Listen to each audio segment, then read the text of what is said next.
Here is college football playoff national champion Christian Miller on Tide 100.9 and 12:30 a.m. WTBC.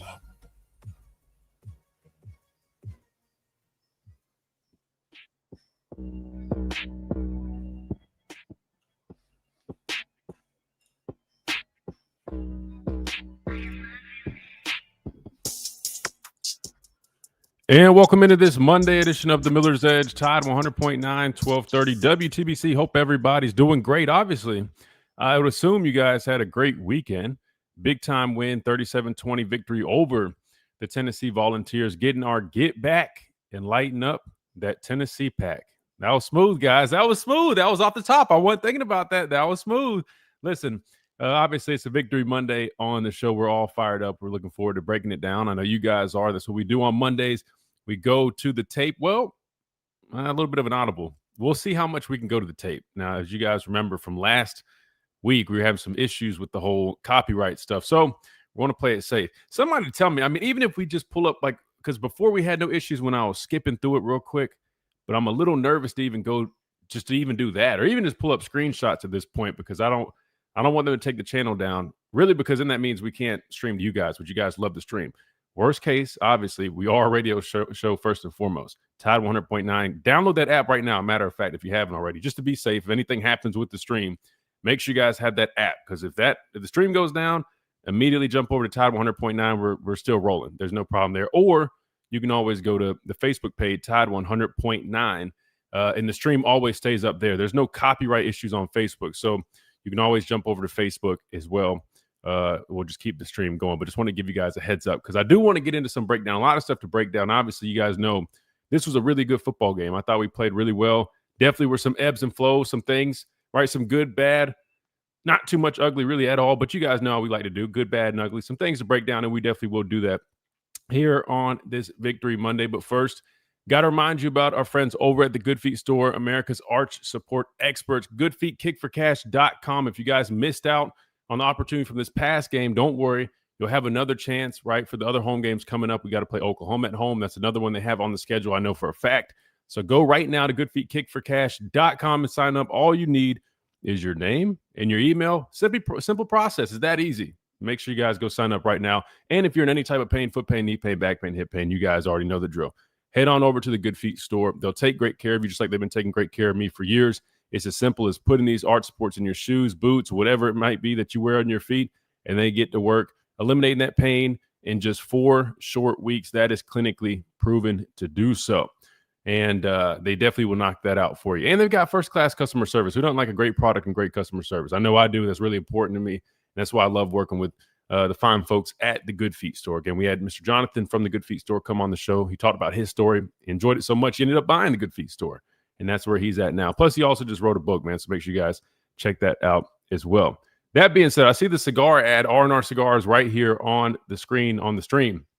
I'm sure you guys enjoyed that. If you didn't, get your cigar from R&R. I hate it for you because they've got the best in the business. But it's not too late. You still always can order those cigars from their website, Miller's Edge. Use that code, and that will get you 20% off. rnrcigars.com is the website. Hell, Reagan is probably one of the most famous people in the United States when it comes to the third Saturday of October. I saw him all over ESPN. And not only that, hell, he got shout out after shout out after shout out on the ESPN broadcast. And then he was down on the field doing his thing, passing out the cigars. Obviously, he was having probably the greatest weekend of his life. So shout out to Reagan. I know it's always fun when we can cap it off with a big-time win. And I feel like he probably got the most exposure that I've seen and heard yet. So shout out to Reagan, good friend of the program as well, right here on the Miller's Edge. That being said, right, and just a heads up, I apologize. I know we were a little late getting on here. Technical difficulties. I don't know if some Tennessee fans were messing with the setup, but literally everything was going on and off, in and out. But we're good to go. We're ready to roll, and we're ready to knock out this breakdown. Again, 37-20 victory over the Tennessee Volunteers, third weekend of October, getting the job done. What didn't get done was the score predictions, man. Phil came close, and I feel like it's the second time he came so close. He had 38-20, but ended up being 37-20. You guys can thank Yonze Pierre. One of those 3 sacks that he had was a safety that probably kind of altered the score a little bit. You know, obviously the 2 points that you didn't really account for kind of threw some scores off. But nonetheless, man, A dub is a dub. And speaking of Yonze Pierre and 3 sacks, shout out to him. He earned SEC Defensive Player of the Week honors, which is a huge deal. And not only him, he's sharing it with his teammate, Xavier Brown. The two guys were both named co-defensive players of the week. That was announced this morning. Again, 3-sack performance by Yonze Pierre. I hate to be that guy because I feel like it's always annoying when somebody's like, oh, man, let me put myself in here. But I can't help it because it's a coincidence. Chase Reed, you know who else had a 3-sack first-half performance and earned SEC Defensive Player of the Week? You know somebody? I got no guesses. You're talking to him. Christian Miller, myself. Oh, that was so cringe. I'm sorry, guys. I had to, though. It was against Ole Miss my senior year. But again, I had 3 sacks against Ole Miss that first half. And unfortunately, I got pulled the second half, so I didn't have any more opportunities. But watching Yonze, man, I was so proud, so fired up. That was a hell of a performance by him, man. I mean, he definitely made Aguilar uncomfortable. And we talked about that being one of the keys. Can we get some pass rush and make him uncomfortable against a Tennessee unit that only allowed 4 sacks on the season? We ended up totaling 4 sacks in this game, led by Yonze Pierre, man. Dude just keeps improving each week, man. Love to see it. All right, let me stop talking so we can get back on track. First time out of the day. When we come back, we dive into our breakdown of this Alabama-Tennessee game from this past Saturday. We smoked them because we had them. We'll do that breakdown when we come back right here. Tide 100.9, 1230, WTBC.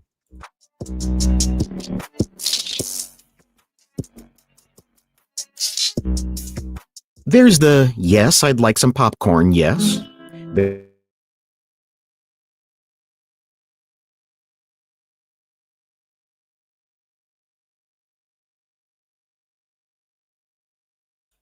What's up, everybody? Who we got here?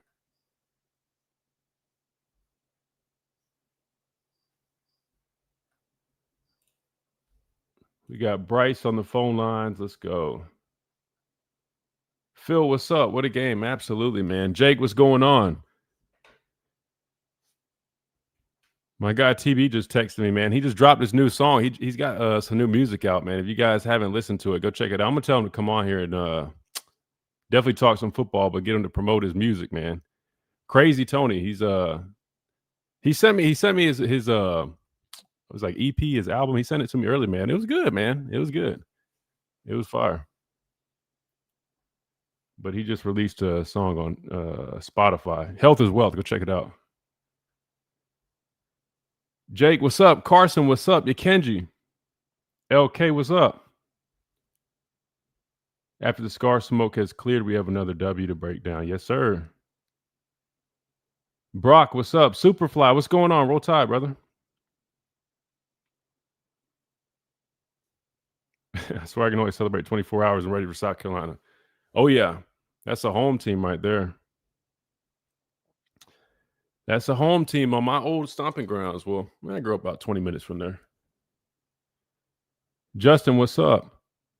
They said R&R sold 10,000 cigars Saturday. Wow. I mean, that doesn't shock me one bit. 10,000 though, bro. I'm surprised he had that many in stock. I know he was saying he wanted to sell out. I wonder if he did. Probably not. I mean, because he said everybody in Bryant-Denny Stadium, so it's probably a whole lot more than just 10,000 the way he was talking when we had him on the show. But I don't know. As a matter of fact, we'll switch it up. Today let's go to the post-game press conference from DeBoer for a minute when we come back, and then we'll dive into it so we can space it out a little bit.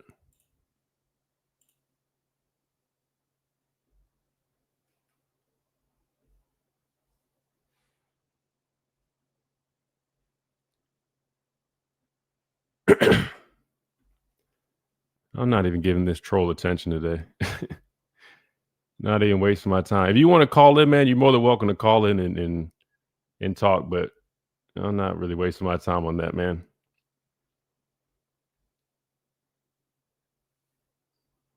O-line definitely had a great performance, though. They held them sackless, which is why I said that was the key. They've got to clean that up. You go from giving up 4 the week prior, none against Tennessee.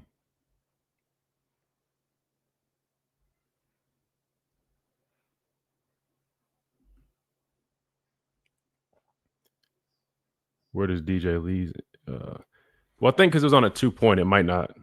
That's a good question. I don't think it's logged because of the 2-point, but I could be wrong.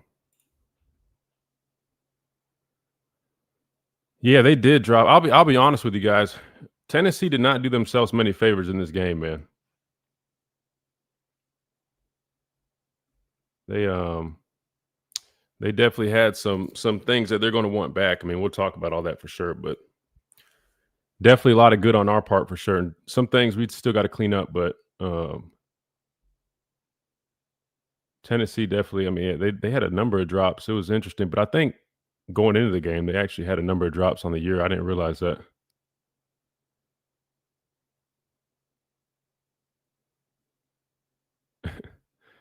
This game belongs to Yonze Pierre doing this to the number 1 offense, hold them to 23 sacks. Yes. Yeah, no, that was huge, man. That was a big factor in the game.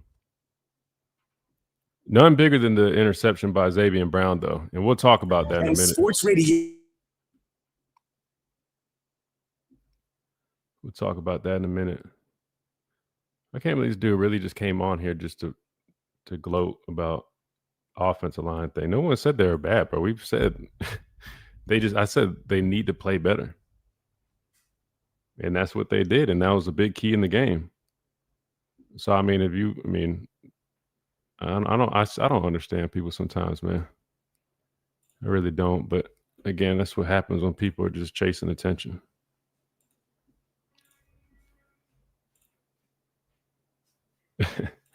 Right. That's what I'm like. This dude really is wasting his time.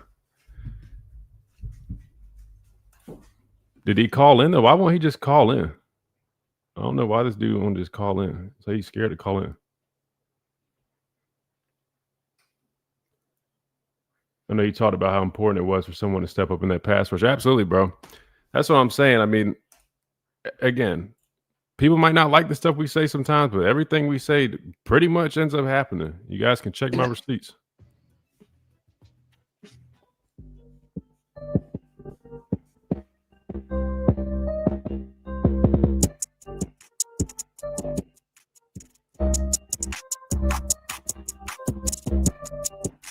And welcome back into this Victory Monday edition of the Miller's Edge. Tide 100.9, 1230 WTBC, presented by the Good Feet Store, America's arch support experts. All right, I say we go ahead and jump into this breakdown since I know you guys are waiting for that. Obviously, big-time victory, 37-20 over the Volunteers. Got our get back. Obviously, everybody was looking forward to this game after dropping it last year at Tennessee. They come to Tuscaloosa. It would have been their first time winning since 2003. Well, I guess they're going to have to wait another year because it definitely did not happen. Now, there's a number of things that did happen in this game. I definitely want to talk about it. But first, let's go over the key things from this matchup that I felt, I guess, made the biggest difference in this game.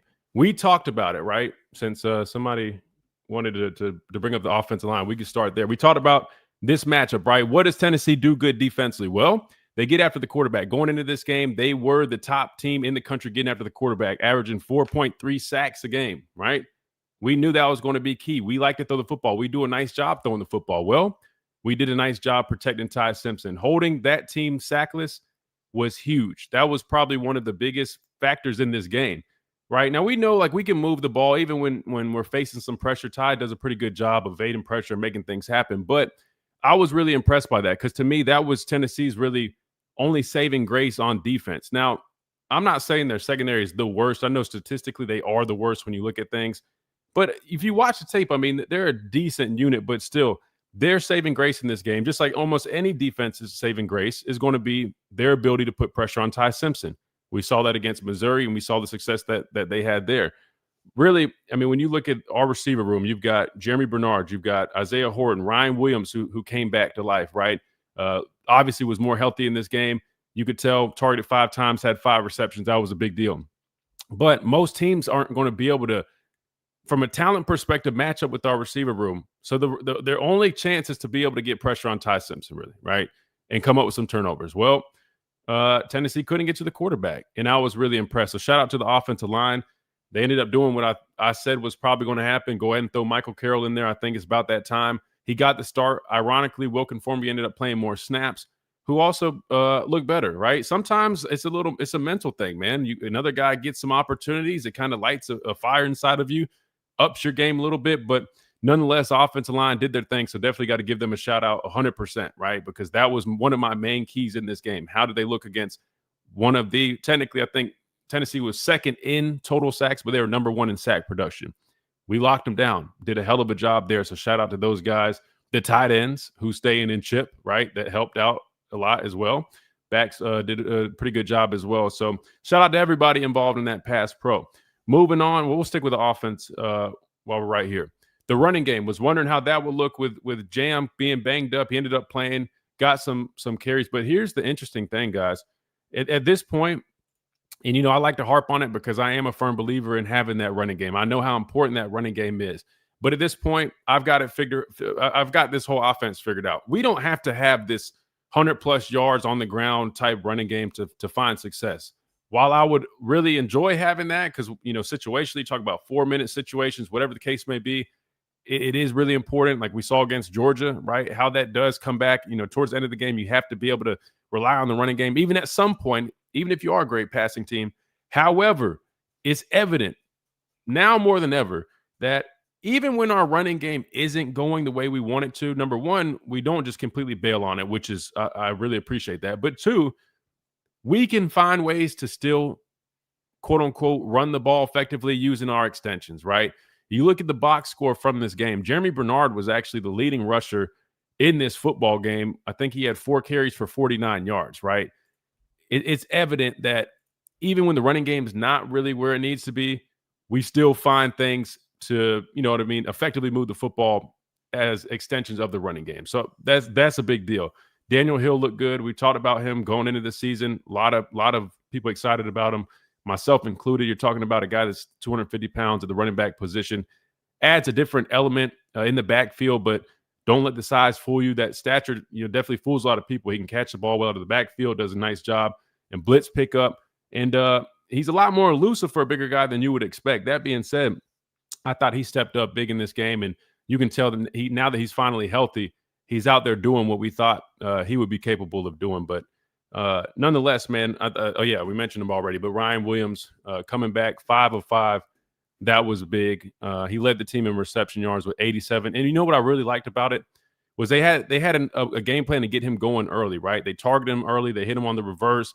You got to find ways to get one of your best playmakers the football and get his confidence up. And he didn't allegedly, Coach Shep didn't have any drops in practice leading up to this game. So obviously, I think he's building back on that. And we all know the player that Ryan Williams is, right? I mean, without a doubt, he's probably the most electric guy, right? Jeremy's going to take the nod at being the best overall and all-around receiver. But Ryan's going to be, that big playability guy. Not saying the other guys can't, but we know what Ryan is capable of, especially yards after the catch, anytime the ball's in his hand. So I think it's important kind of getting him going because, to me, the fact that we've been so effective offensively without really relying so much on him just goes to show you there's so much more potential for this offense. Just like our running game, it's been a little inconsistent. This game, it wasn't really there. Imagine once our offensive line can be more consistent there, right? And I thought we had been doing pretty decent with that the last couple of weeks, but this game wasn't there as much. It was almost like we shifted. Pass pro was kind of a little shaky at times last couple of weeks. This week it was secure when it needed to be, but the running game wasn't really there. Some things up front that can be cleaned up, but nonetheless, man, a big-time performance. Ty had another solid game, and what's crazy is, wasn't his best game, but still, he's still so effective. That being said, 19 of 29 through the air, 253 yards, 2 touchdowns, no interceptions, had the fumble kind of, whiffed out of his hand. I mean, like when I say Tennessee was just doing things, just not win the game, that one defender just like smacks the ball, and I'm like, bro, these guys have no discipline. Anytime the ball's on the ground, you always, like, even in practice, we always pick it up. Didn't matter if it was an obvious, incomplete pass. And that's why. Dude smacks the ball, and luckily for them, they ended up recovering it still.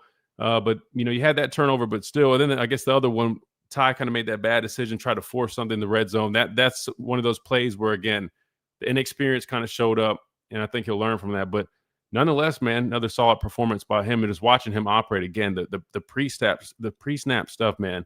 I think it was Todd McShay that did a breakdown that really showed everybody kind of the ins and outs of what this offense is doing and what's making them so successful. I've talked about it on the show, right? When you pay attention to things like literally when Ty's getting everybody lined up, doing the little movements pre-snap, doing the motions just to be able to identify, are they in man, are they in zone, right? Helping him establish, what the coverage is, what the protection needs to be, shifting things at the line, getting his guys in the best position possible. I mean, Ty looks like the most pro-ready quarterback right now in college football. I mean, and then you add on to that the throws that he's making right now. He's so accurate. I mean, it's really impressive, the stuff that he's doing. So I was really impressed with the offense. The only thing I would say is outside of the stuff I already mentioned would be the second half. I feel like this year we've had this where we come out hot the first half, and the second half we see a little bit of a slump. We had the 3 and out, I think, to start the second half, that fumble. We had a couple series, and then we kind of got back on track. Just want to make sure we continue to keep our foot on the gas come out of halftime. I think that's kind of been a common occurrence with our offense throughout the year. So definitely want to clean that up. But I want to say I think I hit everything on offense. I know we're due for a timeout because we need to hit the defense when we come back. Man, I'm trying to pull up. Let me see. That's not my breakdown there. I don't even know where it went. I don't know. We'll okay, here it is. Let's see. Hit that. That's defense. Oh, the last thing I would say was just like the drives, right? The fact that I think we had like 2 90+ yard drives in this game. I mean, this offense, man, I'm telling you, when they need to answer, they answer. And I'll talk about the defense. They do that as well. But the fact that we just drive the football down the field and can get the job done in a number of different ways, talking about the running game being a little inconsistent. All right, no worries, right? We get some gadget type plays in there, some quick game going, some screen game, and we march down the field and we take advantage of what the defense is giving us. And Ty, I mean, probably does it better than anybody hitting the middle part of the field, man. Dude is just that field general out there, right? I know a lot of people kind of call him a game manager, but I think he's quickly evolving into more of that game changer by the week. So that's what I got for the offense. When we come back, we got to hit a timeout. We'll talk about the defense. We'll break down what I saw defensively, and maybe we'll pull up some clips here in a little bit. We'll be smart with it. We're not going to get the stream taken down, but we'll try to do that later on in the show as well. Plus, we got to hear from the coaches again. They do speak on Monday, so we'll try to squeeze it in second hour. Plus, I want to get y'all's thoughts. 205-342-9904 is the number. We'll do all that when we come back right here on the Miller's Edge, Tide 100.9, 1230, WTBC.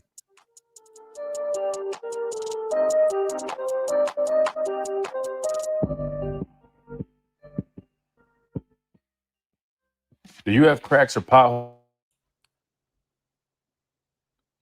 Bro, is this guy serious? Bro, this dude, honestly, man, I don't know what this dude, he might have something wrong with him, man.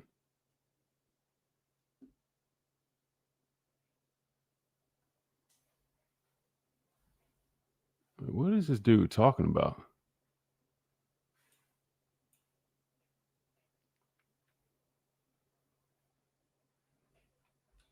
I'm like, I don't like all that weird energy, man. I hate to do this, and I'm not one to do this, but like he's on the verge of getting blocked, man.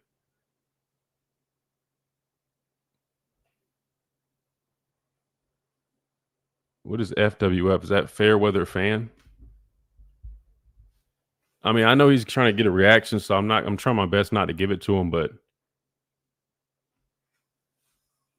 brother, I actually put blood, sweat, and tears in this, bro. You haven't even sniffed the field, bro, other than when you try to sneak in the scrimmages. So, I mean, I hope you're not referring to me, bro.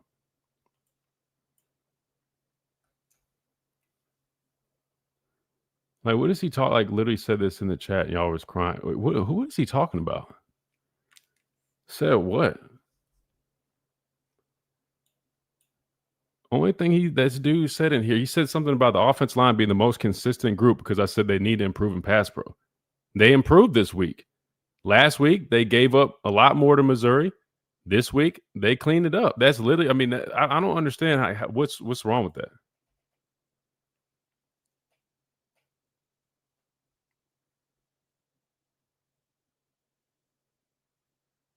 Yeah, I got you. Trust me, that's why I'm not trying to give it attention, but it's just kind of like, bro, I'm so like,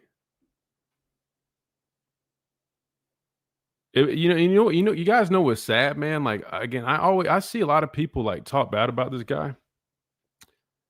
And I don't have time for that, man. I mean, we're an official radio show. We're not like some people just sitting on a podcast. Like, I know we're streaming here, but like, bro, I'm a former player with an official radio show. I don't have time for that nonsense.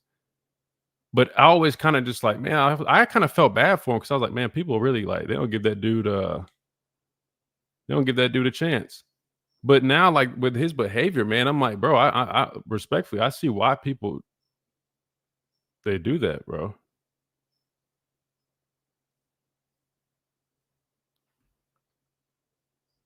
Yeah, I mean, like, bro, like, it's just weird, man. It's a weird energy. Yeah, I don't know. We'll just keep it rolling. But anyway, I mean, like I said, bro, I don't understand how you get like, bro. We said they need to play better. Morning construction at 2:05. It's just weird, man. This is Miller's Edge on Tide 100.9.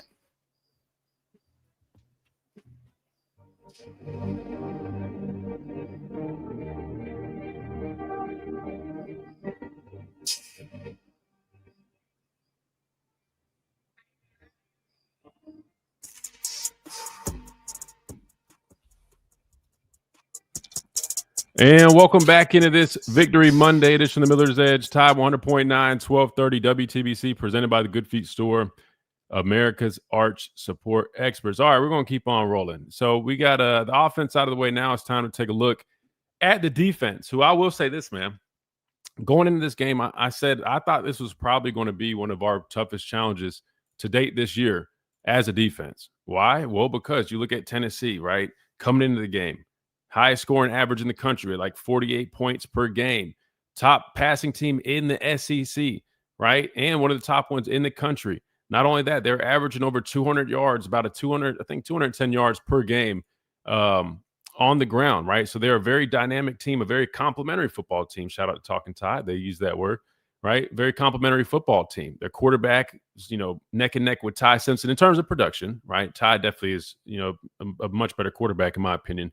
And I think most people would agree, but still good quarterback, running game, a group of receivers that I thought definitely were, got our team, as a top receiver group. But then I thought they're right up there. Brazel, Staley, the third guy, always, forget his name, but still they had 4 receivers with over 400 yards, man. This was going to be a challenge for our defense. That being said, I thought we played really well defensively. Definitely a couple things we need to clean up. I'll talk about that here in a second. But Aguilar going 28 of 44 for 268 yards, 1 touchdown, technically 2 interceptions. I don't think they're showing the one from in the end zone on that 2-point, I believe it was, with DJ Lee getting that interception. But still, I like to say, don't let the numbers fool you. And this is why I say don't listen to people that just read off numbers. Why? Well, if you actually go back and pay attention and remember the sequence of the game, a lot of those numbers started to come at the end of the game when they were playing from behind. So really, you can shave off a number of those points. And if you do that, you think about it, even without doing that, Tennessee had like 400 total yards, 400 some total yards. I'll put this on the screen so you guys can see it. They were averaging over 500 going into this game. So I thought our defense played really well. And it started up front. One of my keys was, right, getting after the quarterback. How can we affect the quarterback? I know our pass rush hadn't really hit home a whole bunch. I thought it's been improving. They've been doing some things a little bit different to try to find ways to generate pressure. And, well, sure enough, we were able to do that, led by Yanze Pierre. Again, 3-sack performance, all coming in the first half. And I'll talk about, kind of how those sacks came to fruition. But really nice job by him, really stepping up to the plate. I said this weeks ago. We need him to step up. He will be a factor for this defense. Y'all can go check the receipts. And sure enough, man, he stepped up tremendously. And I think it's really just him coming into his skin and feeling more confident. Those reps have really made a difference, right? He's always been a good pass rusher. I remember watching him come out of high school when I had to break down we did the SEC Network recruiting show, me and Chris Stewart. I was watching his high school tape, and I even saw him at a camp, right, here in Tuscaloosa. The dude always had that ability, but I think sometimes, man, when you're adjusting, because I know it happened to me, it's not necessarily you lose your rhythm, but you're trying to do stuff, that the coaches are asking you to do things differently than what you're used to, and you're trying to marry that with kind of who you are as a player. And I think we're finally seeing everything come to fruition. I can just tell, even just by the way he moves out there. I mean, without a doubt, this dude is really starting to come alive and to feel himself. And I think I saw somebody kind of put him against like Quay, like, oh, well, he basically kind of bumped Quay out of the picture. And I'm like, no. Y'all are forgetting how football works, man. Like in passing situations, we want more edge guys. Now we can pick. Quay was starting to come along before he got hurt too. When Quay comes back, I mean, I feel so much more confident about our edge group right now than I have in the past year or so, right? Quay and Yonsei paired up, right? They're going to bump Deontay back where he's not having to come down and play on at that like buck position like I used to play. And you'll be able to stick with just Quay and Yonsei working those edges and lined up and doing, working games and working the three. Like it's going to be a damn good group. I don't know his update, on his timetable to return, but I'm really excited about it. Continuing forward with the defense, in terms of rushing, we did give up 142 yards total rush yards. But I'll say this, right? It still appears to me like if you take away just a couple of those explosive runs, that number looks a whole hell of a lot better. And I'll talk about kind of what I saw in some of those explosive runs. One of them came from what we talked about, right? Them spreading you out, a numbers game. They had 3 blockers for our defenders right there, and I'm pretty sure Deontay took a bad angle. Bishop just cut up. And to be honest, I feel like we kind of – our intensity dipped on that series. I think it was evident that we picked it back up after that. But still, for the most part, stopping the run was pretty solid in my opinion outside of a few plays. Again, we just got to continue to clean those things up and be more consistent, right? We can do it. We see it. Like the defensive line is doing better. Linebacker play. They're flowing to the ball better, taking better angles. But we just got to make sure we're doing it on a consistent basis. In terms of the secondary, Xavier Brown, right? We all know what happened with the interception. But also, I want to say he had, I think, like 7 tackles as well. Did a really nice job when he was targeted.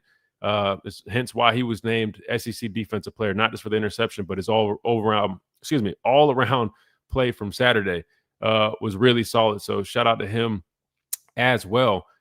Let's break down this whole interception real quick. Actually, no, let me finish this and I will come back and we'll have time to do that. But putting a bow on the defensive performance again, led by Xavier Brown and Yonsei Pierre, especially up front with those 3 sacks, man. We got after the quarterback, said that we needed to do that, and we did a nice job handling their receivers. Now, there's times that we were playing off a little bit, playing a little soft in coverage, knowing that Tennessee was probably going to try to take some shots. And I think you guys saw that, early in the game. They were going after DJ Lee a little bit, right? He was playing off, so we were giving up some yards there. But again, I'm not too mad at it, right? It helped limit some of those explosive plays down the field, and obviously it worked out well. And anytime you hold a team to 20 points when they come into the game averaging 48, right, that's a big deal. So you gotta give the defense a round of applause. I know a lot of people were a little heated with Kane Womack, some of the ebbs and flows that we've seen, but I feel like he's done a nice job getting his guys in better positions. We haven't seen as much of the mugging, right, on the first and second down with some of our backers. We've seen less looks of those. We still are doing a lot of the 3-3 stack stuff, which I know Tia tagged us in a picture, and I'll talk about that, where they basically hover the wolf, and it's basically a 3-3 stack, but the wolf is kind of hovering in like B gaps. Still not the biggest fan of that, but that's part of his stuff, man. I'm not knocking it too much, but I thought overall defensively was a nice job. We forced some turnovers, right? We got pressure on the quarterback. And overall, man, stepped up when it mattered most. Continue to do that. And that's a common theme with this defense, man. Those big-time moments where we need big-time plays, we step up and we make it count. So shout out to those guys. We got to hit a timeout to stay back on track. We come back, I'll probably just put a quick little wrap around on everything. Plus, I want to break down the interception play because I know there's a lot of talk about that. I know you guys got plenty of you guys want to talk about as well, so we'll definitely go to the phone lines as well. 205-342-9904 is the number. We'll do all that when we come back right here on the Miller's Edge, Tide 100.9, 1230, WTBC.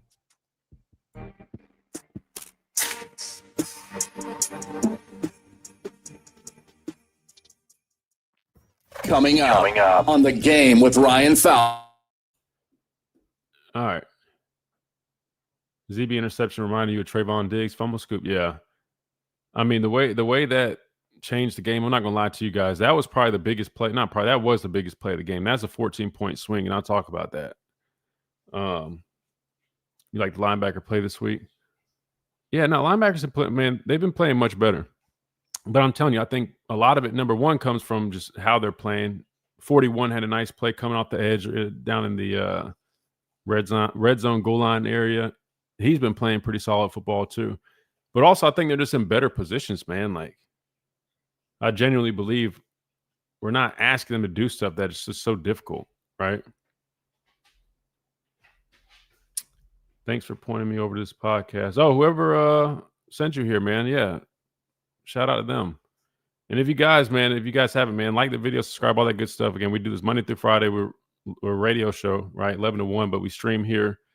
Try to put plays and stuff and breakdowns, but we've been having issues with copyright, so that's why we're being a little hesitant, but I'll try to figure it out as we roll. But yeah, that interception, man, 14-point swing. Why do we call it that? Well, Tennessee could have put 7 points on the board right there, but instead we ended up putting seven points on the board for us. So that's what we call in football potential 14-point swing. And I thought that made a big difference. But yeah, that's a good point to bring up. I forgot to hit on that. Deshaun Jones was getting picked on a little bit in that first half, right? Staley, and he was really kind of giving him some trouble in the slot. They made the move to put Red Morgan in there, and Red Morgan played really well. So that was a big adjustment. Just, saying, all right, let's give this guy a shot. Let's see what he can do. And he had some big plays, man. So I like that adjustment. They put Damani Jackson back in there too. I know he's still kind of trying to get that confidence back up, but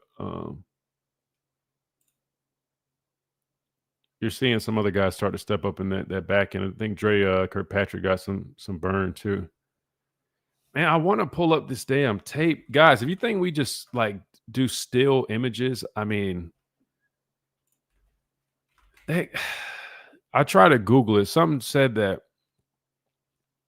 that's still not technically permitted, but or maybe what if we do the end zone view? Because that won't look like any broadcast. I mean, what we have is not broadcast anyways, but I almost wondered if they're mistaking it for that.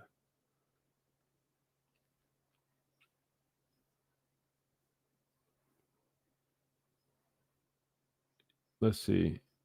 Yeah, James Smith was solid for sure too. He had one thing where he got out of his gap, and that was one of those explosive runs. But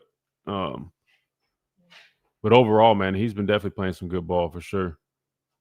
Yeah, Tia, help me out. You tell me. They literally copyright, like they legit copyright us. Like they eliminated the whole stream. Was it Friday or Thursday? Like before, they were just doing the quick suspension thing, right? No, this time they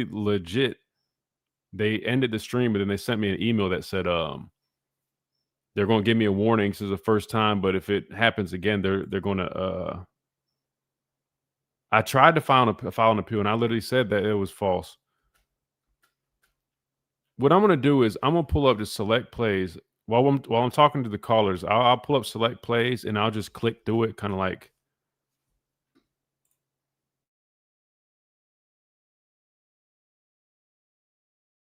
Skipping through it and it caused any problems. 8 degrees in Tuscaloosa. This is Miller's Edge on Tide 100.9.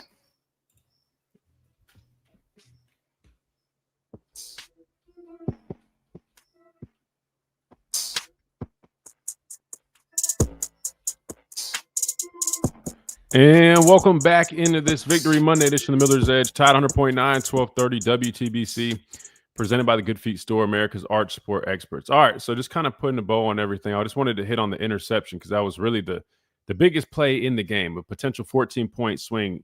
Tennessee's down there, right?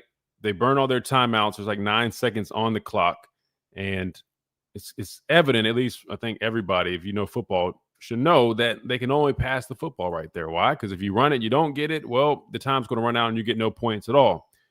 Here's what I'll say about that situation, though.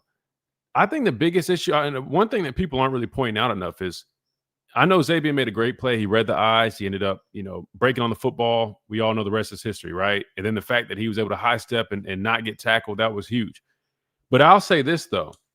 I don't think people realize, I know, and I'm going to criticize the play call. But to be fair, it really wasn't a great pass. If this is what they should have told, number one, let's just go back to the play call. There's no reason to go play action right there because everybody knows that they have to throw the football. So the play action is kind of useless unless you're just hoping that an undisciplined player is going to still go, oh, they might run the ball because they're in heavy, which, to be fair, they could have technically they could have just said, screw it. If we're going to take our chances, if we don't, we feel better about running it right here. Why? It is hard to throw the football the closer you get to the end zone. I'm sure you guys understand this, but if you don't realize this, it's really hard sometimes to really throw the ball when you're in that position because there's just not much room to work.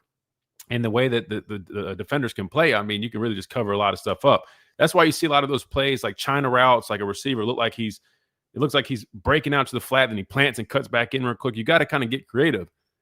I think they would have been a whole hell of a lot better doing something smart and creative like that, almost working out of the gun, but trying to, use motion or things. That's why you see a lot of pick type plays, something like that.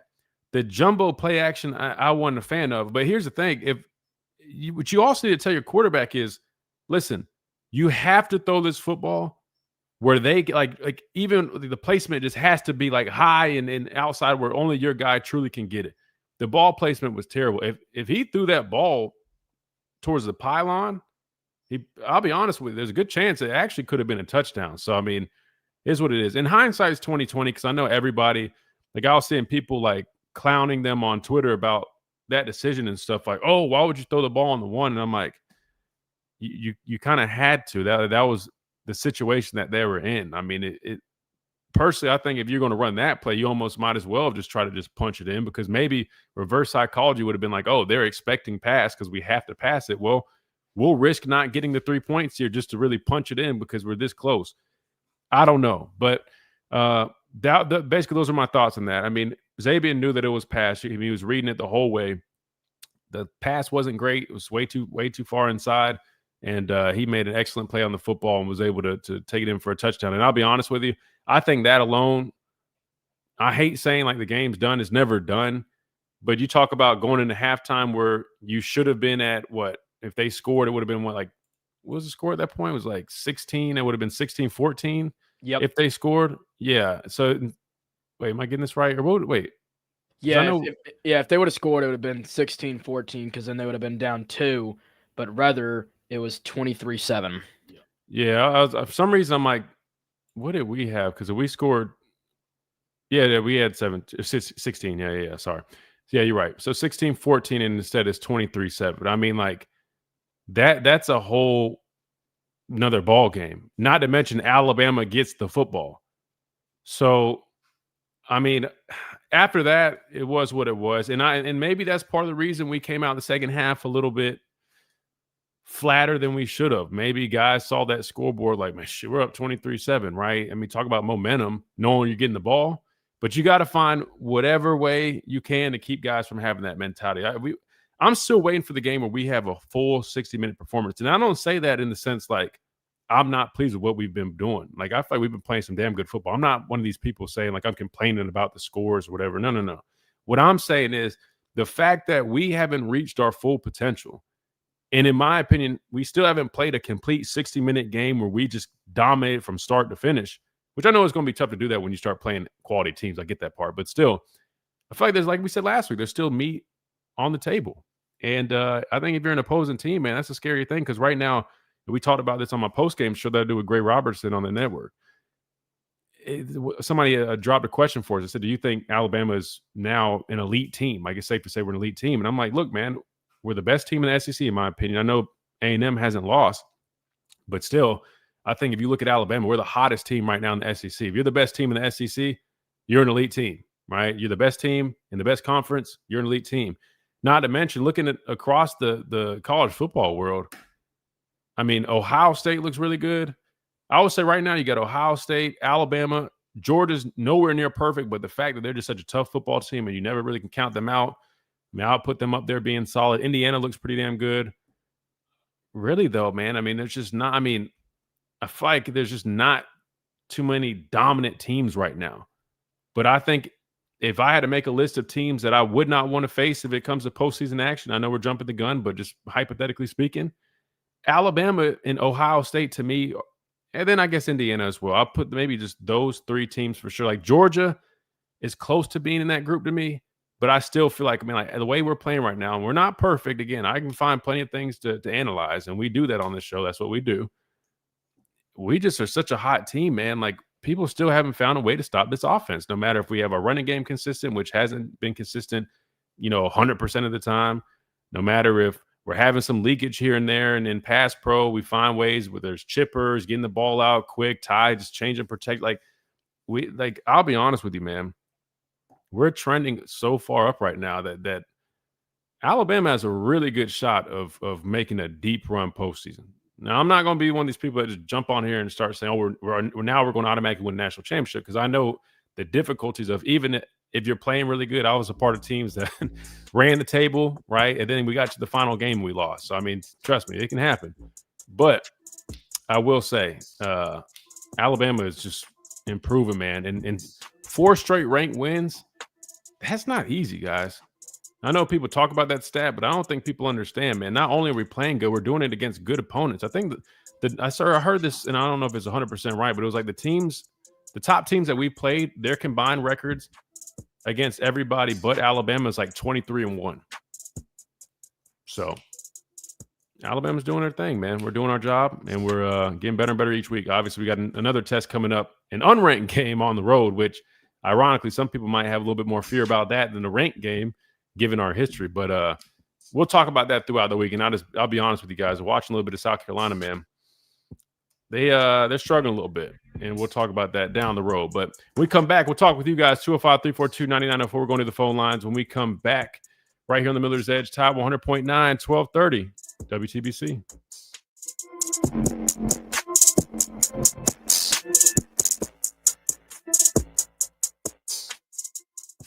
WTBC. Oh, you're good, bro. Man, I just been breaking the game down. Just rewind it back. You already know what to do, man. Just breaking it down. But we're gonna go to the phone lines, and we'll keep breaking stuff down. I'm sorry if I haven't got to a whole bunch of comments, man.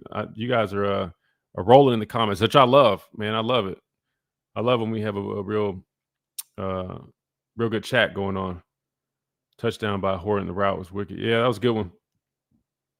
That was like that China route stuff I'm talking about. You know what I mean? Coming inside, breaking back out. Like, that's when to me, Tennessee would have had so much more of a chance doing something like that. If it's not there, throw it away, take the points, versus the jumbo package, play action, spider 2 wide banana type. But again, if you go back and look at the throw, if he threw it better, it could have worked. In hindsight's 2020. Everybody knows everything once it's, in hindsight. So I'm not going to, rip their coaches too much, right? But I don't think their coaches put them in the best position there. Even if you take the points there, I just think the whole game could be different. Because, I'm going to call a spade a spade. Tennessee, they definitely did some things that they kind of shot themselves in the foot at times, man, whether it was the drops, moving the football down the field. They had a snap. The quarterback wasn't ready. It was like they had taken 1 step forward and 2 steps backwards.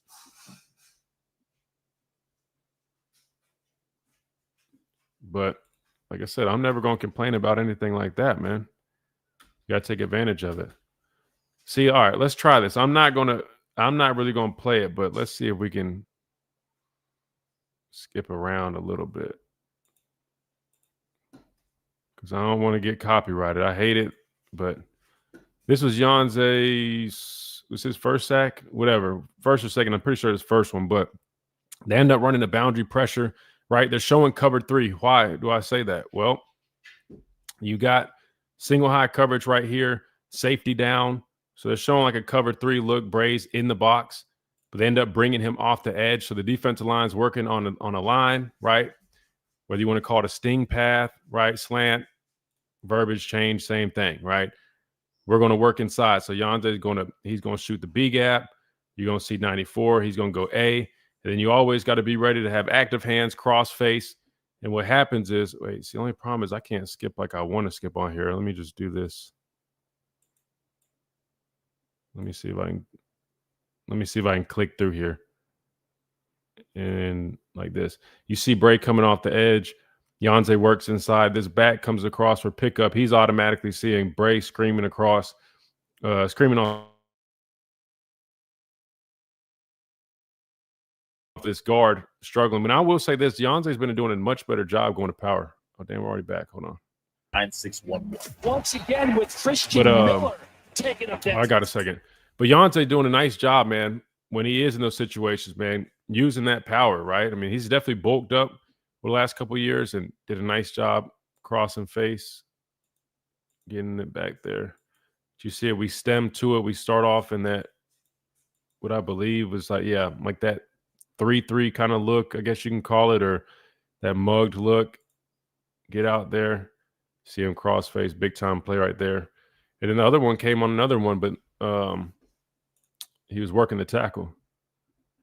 That's so dumb. I can't just play this.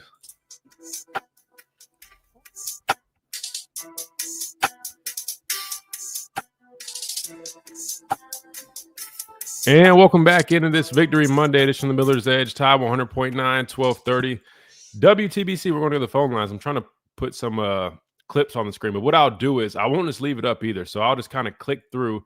I think I can play it for like a second. I'm just like scared because I don't want the stream to get taken down because I know everybody's having a good time right now, right? It's a Victory Monday. We're breaking it down. But I'll kind of do that. I'll weave in and out. So I'll throw this back on here too. That way we're not just having the clips just sitting there. That being said, let's go to the phone lines while we kind of weave in and out of that. 205-342-9904. We got Bryce up first. He's still there? Yeah. Hey, Chris. There he is. What's up, Bryce? I'm worried about this game Saturday. I've been saying it all year. I've penciled it on the calendar from last year. The way we we escaped the win at home. However, I think we'll win the game, but I don't think we'll cover. I think it'll be a real close game. We got to score quick and get ahead by 2 scores and put a foot on our neck, not let them up, because we got to take the crowd out of the game. It's homecoming. That place is going to be electric. Yeah, I'll say this, Bryce. I totally get you on that. I mean, I remember months ago looking at this game, I definitely felt that South Carolina was going to be one to pay attention to. But just watching these guys and how they've looked this year, a quick, really early preview of them, they struggle up front, man. Their offensive line is struggling up front, leading to Lenore Sellers not really playing his best ball. We know the offensive line is a huge deal, right, when it comes to that. And unfortunately, Lenore Sellers hadn't been as great. He's been a little bit banged up as well. They don't have a running game. They do have some good skill guys, but they can't run the football. So they're offensively, man, they're really struggling. They're not putting up many points either. So keep that in mind. I mean, they're not as good as they were last year. I can definitely tell you that by watching the tape. Yeah, but we might still have our heads in the clouds, saying that we won 4 in a row, that we might overlook them, and all it takes is to make a few turnovers, and anything can happen, Yeah, no, you're right. You still got to show up and do your thing. I'm just saying in terms of what I've seen from them. I mean, just a quick early glance. But you're right. But you're right. I do want to make sure that we do show up for this next one without any hangover from. Because think about it, I mean, 4 straight ranked wins, a big win over Tennessee. You've been wanting your get back there. You got your get back on Vanderbilt. I'm not gonna lie. I mean, as a player, I mean, you got to make sure that you're mindful of not falling into that trap of complacency. So hopefully they can steer clear of that. You're right. And another thing is Ty.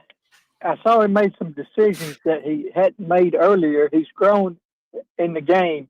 He threw the ball away. He didn't take sacks. And I commend him for that. I don't know if you saw that, what I saw about that. Yeah, I think he's definitely growing. Threw the ball away, didn't take sacks. Yeah, I mean, the only thing that really stands out to me in terms of something that he did that I was like, that's a big no-no, is when he really tried to force it. He was rolling out. Nothing was there. Actually, I think there was a guy, he didn't see him, and he tried to just zip it real quick to the tight end right there, and it damn near was picked off. That's a big no-no because that could have really gave them momentum in the game to end up, marching down the field, scoring, and that could be a whole different thing instead of just throwing the football away. So that was probably the worst decision that I saw him make in that game. But again, the inexperience. I mean, we're talking about a guy that's only started 6-7 games at this point, and looking at total resume, the fact that we're only very few things that we can sit there and say, oh, he's not doing this great. But we're talking about all the other things that he's doing at a level as if he's been playing 3 or 4 years in college football is really impressive. Really, really impressive. Right, it is. And at no point in this Tennessee game, I thought that we were going to lose the game. Like my score was 34-17. I mean, I just thought that Tennessee they hadn't faced a crowd that the quarterback had like he's going to face that Bryant Denny. You know, is a different atmosphere for this quarterback, and they held the quarterback in check. The only thing the defense didn't give up but 20 points, but I don't know about you, but I still don't like getting gashed on those runs. No, trust me, I don't like it at all, and that was one of the things I wrote down. I mean, we just have to find ways to prevent those explosive plays. I mean, but overall, defensive play was very solid outside of those minimal moments. But again, we just had to find a way to get rid of them. And when you turn on the tape, it's always something that's controllable. It's not like we have a guy that's getting overpowered or a dude that's just losing complete one-on-ones. Really, most of the time, it's a guy's supposed to play into the B gap. He ends up not getting all the way there, or he's a step behind. The ball kicks, and we have another guy coming at a bad angle. That's literally what happened on that one explosive. James Smith was supposed to be a B gap player. He didn't get there, right? He ends up in the same gap as Jonze, and then you've got Dre Kirkpatrick. He's flying down. He's trying to be aggressive. I love the effort, right? He's firing his gun, but he takes a bad angle and ends up being a bigger run. And then the other one with Bishop, when he scored, I believe, they had three guys for our three guys. You got to have a guy to make a nice open field tackle. That's a tough position to be in. Didn't look like we had that same intensity / pursuit on that play. Guys might have been a little fatigued and ended up going for a long touchdown. But if you can limit those, man, this defense, I'm telling you, is really good. It's just, and they're still a solid unit, but that's what's holding them back from being great, is those explosive plays and those lapses here and there. If they could clean that part up, they would take that next step. Personally, I believe. Well, you hold a team that's averaging almost 50 points a game, and you hold them to 20. To 20, which I thought they could. This defense, other than giving up long runs, like you said, they're playing lights out. Yeah. And that quarterback, he was better than I thought he was, but I thought the defense would make him uncomfortable, and that's what they did. But, we're getting those sacks and everything, and they hadn't given up no sacks, and that's keys to the game. And I just think everybody's refocused, and if they remember what's in front of them and don't get lost with that, I think we'll be okay. But I see a real close game because it's homecoming. That place is going to be rocking. And POP is going to be one of them. He'll probably chime in, but he may be quiet this week and not say much. Who knows about him?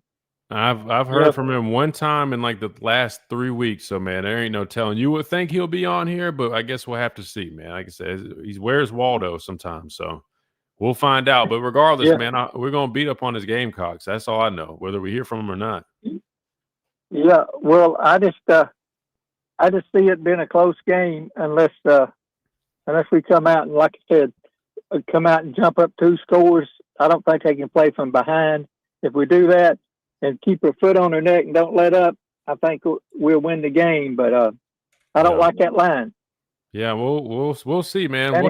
We'll break it down throughout the week. Bryce, we gotta keep rolling, but I appreciate you, brother. I appreciate you, man. Bye. Absolutely, man. We'll see you. Good deal. Let's keep it rolling. We got Ricky up next. Ricky, welcome in. What's going on, y'all? There he is. What's up, Ricky? Talk to me. Oh, man, I think everything that you said could or possibly would happen actually did happen. Man, so, what do you know? Well, come on, man. Like, I know. I'm just being funny. Oh, hey, it's so for me, like it was Jonze Pierre and the right tackle, like that really like set it off for me. I know everybody is like big on the Javian Brown play, which I like loved it. But I more so thought it was bad quarterback play than it was a great pick from Javian Brown. You know what, Ricky? In my opinion. You know what, Ricky? You've come a long way, man. You've come a long way. See, listen, people might not like you saying that, but I actually agree with you. Like, I know people are and again, because it was a great football play. Like he did exactly what he was supposed to do. But if you watch the throw, it really was a bad throw. And I hate to say it like this, but when everybody, I mean, almost like a gimme, like, hey, we know pass is coming. He's just reading it. But like I said, if you watch it though, I mean, the quarterback could have put that ball a little bit further outside towards the pylon, and it might have been a different story. But at the end of the day, man, as a defender, man, all you can do is react off what they do. Do it through a bad pass, and he made a big play on it. So, but anyway, yeah, Well, I agree with what you're saying there. No, I mean, like, it easily could have been a touchdown. Also, like, I am giving, like, a little bit of grace to the run game. Because going into it, I really did think, like, Tennessee had a top-notch defensive front. Mm-hmm. So, like, I didn't expect, especially just, like, based off what we've seen so far this year, I didn't expect a lot of yards on the ground anyway. Mm-hmm. So, like, I did give, like, the run game grace. But I thought, like, after Saturday, I thought, like, Kalen DeBoer finally has, like, his complete, like, what he sees, like, this is his actual team and, like, his vision of, like, what the team could have been. I think he actually, like, has it now. So, like, I don't know what the first caller's deal is, but, like, I'm not worried about nobody. Like, it's only two teams that, like, I feel is kind of automatic this season, or three. Like, Indiana, Ohio State, and Alabama, they just feel like automatic, like, wins. South Carolina going to actually have to beat us, like, for me to, like, feel like some type of way. They got to show me. Yeah, I mean, I hate. I get a little nervous saying it because I mean, I saw people like, "Well, we thought that about Vanderbilt." To be fair, you're right. We did think about Vanderbilt, but I think we were in a much different spot last year as a team than we are now. But again, South Carolina. I mean, I think the challenge of it's there. I mean, of going there in Columbia, my hometown, playing those guys, they have nothing to lose. This could kind of not necessarily turn things around for them, but going and beat the top 5 team, right, would be a huge deal. So you got a target on your back for sure. It's just I don't know if they'll even be able to pull that off. I watched that Oklahoma game, man. Their running game is atrocious, right? Their offensive line is really because their offensive line is bad. It's really bad. I like Lenore Sellers a lot, but he just can't even be his full self. He can't play to his potential because the guys up front and defensively, I mean, they're not too great either.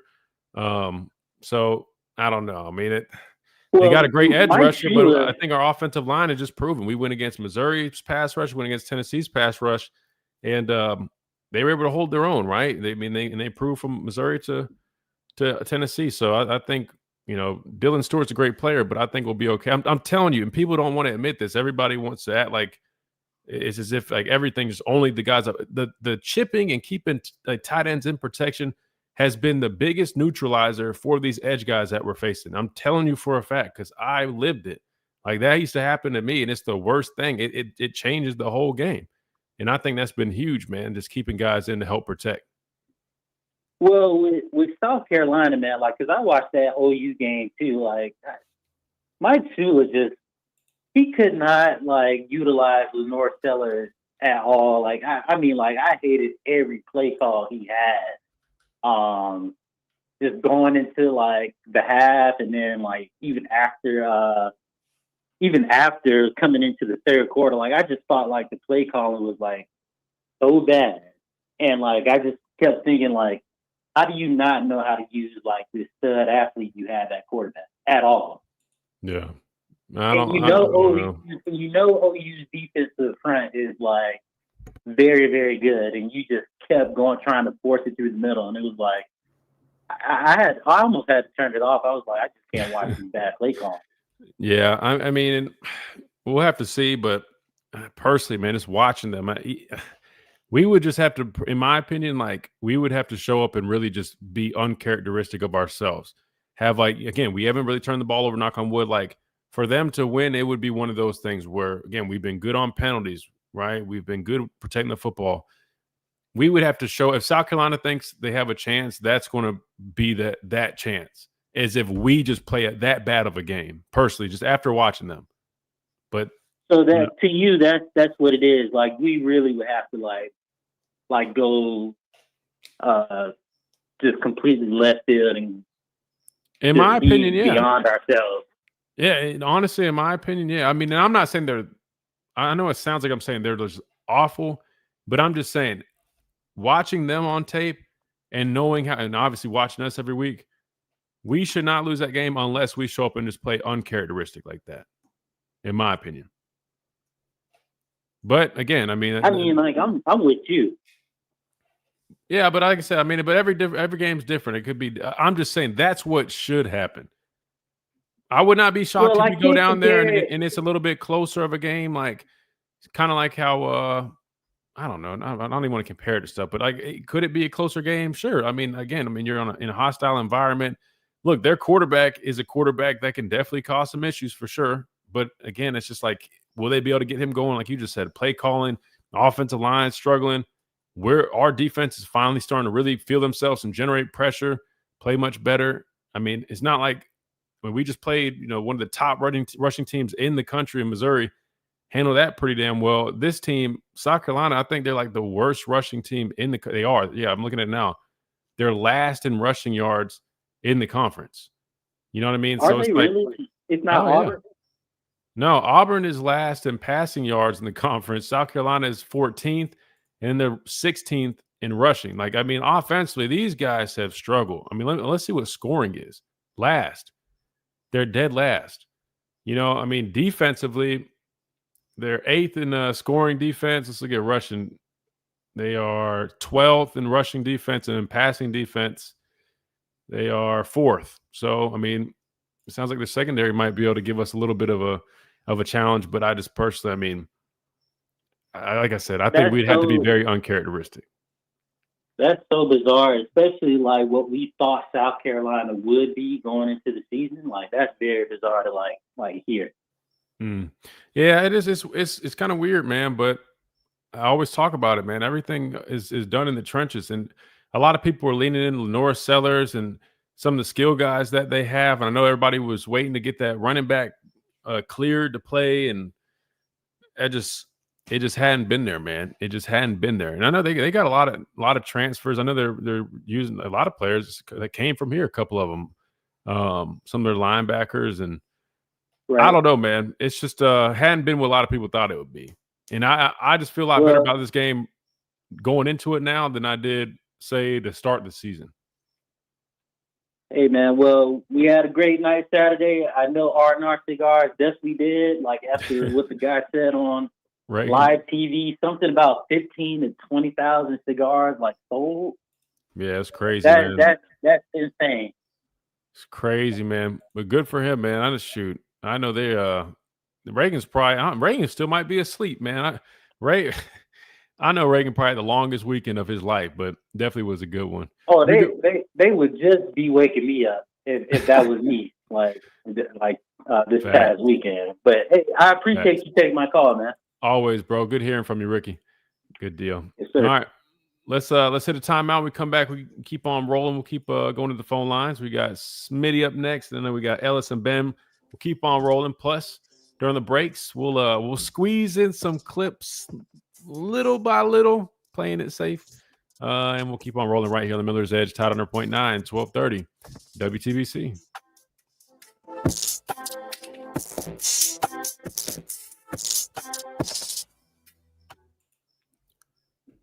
All right, so I know we need to get to Tia's @ message. She left one for us, so read that. This is what I was talking about with Rick. Again, don't let us sound like we're hating. It's not hate at all. We're just being honest. Again, I didn't agree with the play call, but to be fair, this is what I'm talking about. If you put that ball, can you guys see my mouse? I think you can, but if you put that ball extended out here, you know what I mean, for him? ZB is about, a yard and a half off. It's not like ZB, pick that off. You put it right here. Maybe he dives and causes a pass breakup, but to be fair, it's a bad throw. You see the ball ends up right here. This is what I'm saying. You put that ball right here. Actually, probably maybe could have been a touchdown. Then again, but hindsight's 2020. Everybody's going to criticize, hype on everybody, but which again, I even technically did too. But Again, hindsight's 2020.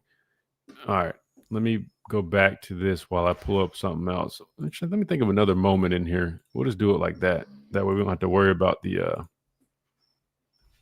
copyright. I'm trying to think of another big thing. I mean, there's a number of things I want to show. Maybe like what's that long running touchdown? Like that'd be a good one. We could talk about what happened on that one. Let's see. When was that? Was that the fourth quarter? You guys remember? When Bishop had that rushing touchdown? That long one? I don't remember when it came up. Let me see that score. It was going down the other side. Wait. I think I passed it already.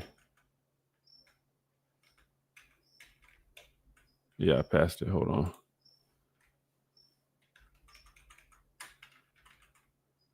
Wait, there it is. All right, let's at least look at this one real quick.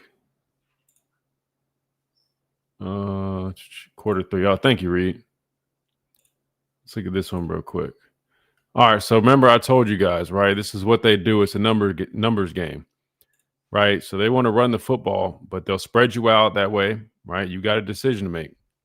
And you see what I'm talking about. You got to walk guys out. So we got a 6-man box right here. Technically, we're in what you'd probably call a 3-3 at this point, which is like, we're in an odd front. I can't see. It looks like he might be in a 4-eye, but he's more in a 5. I have to go back to the wide angle, but hold on. Let me skip ahead a little bit so we don't have to worry about this. But you see what ends up happening. I'll show you better from the wide, right? So you see 22 ends up getting reached right here, right? Then, who is this? I think Justin Jefferson. So basically, they end up getting 3 for 3, right? So our free runner right here, because again, these guys are all out here that you have to respect this because look, they've been throwing these. I mean, they've been hitting the quick, screen game, short pass. I mean, you got to respect that. So you got your guys all out here. You only got what you got to work with in the box. So we're pretty much blocked up. The only free hitter right here is Deontay. So you're relying on him to make this tackle. If he doesn't, there's a lot of open field because these guys are all bought up right with their receivers. And you got a free safety, obviously, who diagnoses it and he's coming down. Problem is, Deontay's just kind of running on a line. You know what I mean? Like he's not really triggering. He's kind of just running laterally. So he ends up just getting juked pretty easily because he's literally just running sideways. Safety, I don't know if the safety's, I don't know what he's looking at. But anyway, bad angles, you can sum that up as. And then look at all this grass. And a lot of that is attributed to the fact that they went those wide splits to open you up. But then we know what happened after that. Dude turns on the jets and ends up being a touchdown. Oh, here we go.